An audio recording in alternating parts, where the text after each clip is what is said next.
Start. The presence at this conference of so many distinguished delegates from different parts of the world is a good indication that the causes of peace, human freedom, and dignity are issues which have aroused the conscience of the human race. India has been a pioneer in the international campaign against illegal racist regimes in southern Africa. We have also identified ourselves completely with the legitimate aspirations and aims of the nationalist movements struggling against apartheid, racism, and neo-colonialism. Our support for liberation movements has also been unqualified. It is therefore in the fitness of thing that this conference should have chosen to meet in India, and that also in the international anti-apartheid year. Your deliberations here will have far-reaching repercussions on the illegitimate and oppressive racist regimes wherever they may be.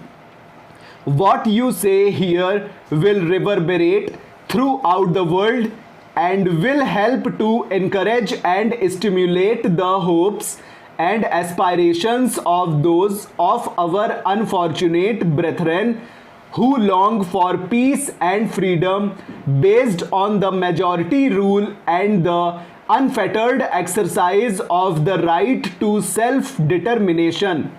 Significant advances in science and technology have brought all right thinking people in the countries of the world together, and international cooperation in all fields connected with the progress and welfare of the human race is expanding. It is now impossible for any nation, however powerful it may imagine itself to be, to exist if it chooses to isolate itself from the mainstream of international committee. It is our fervent hope in India, and I am sure this conference will fully endorse this view, that efforts to bring about a just and peaceful settlement in Namibia and Zimbabwe will succeed. The United Nations organization, which represents the conscience of the world, has a very important role in shaping the destiny of the people here and bringing peace and harmony to this troubled area.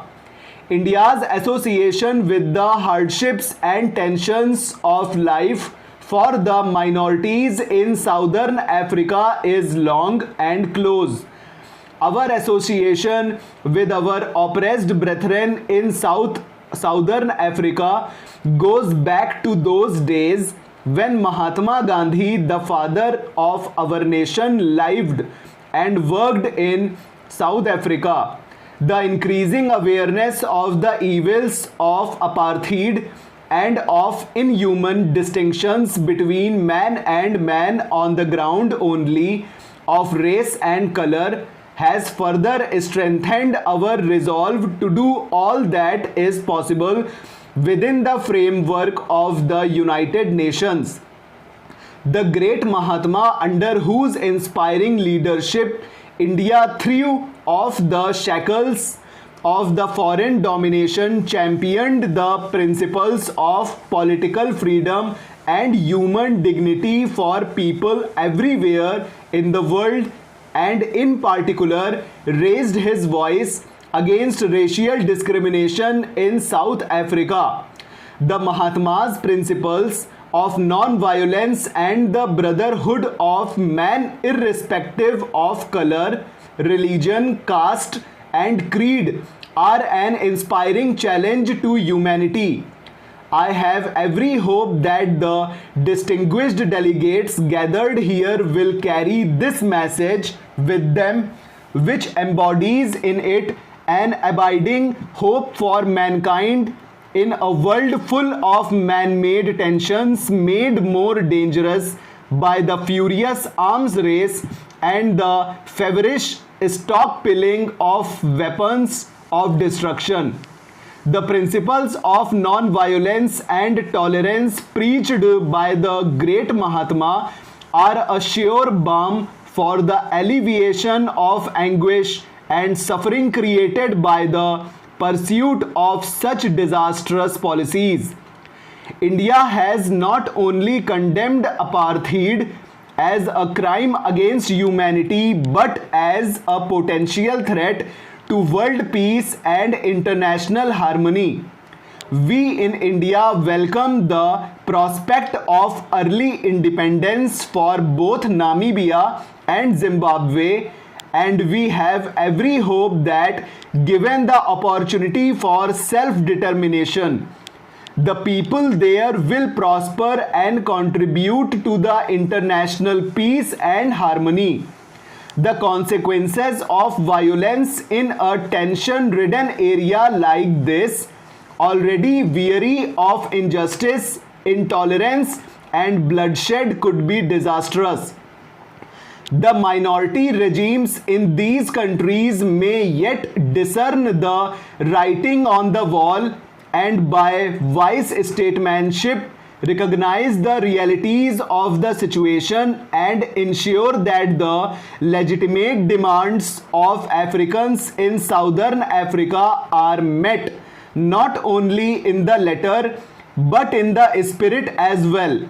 Unless this is done with mutual trust and sincerity of purpose, the minority regimes will ultimately be driven by the force of circumstances and the world opinion to see the folly of their own short-sightedness.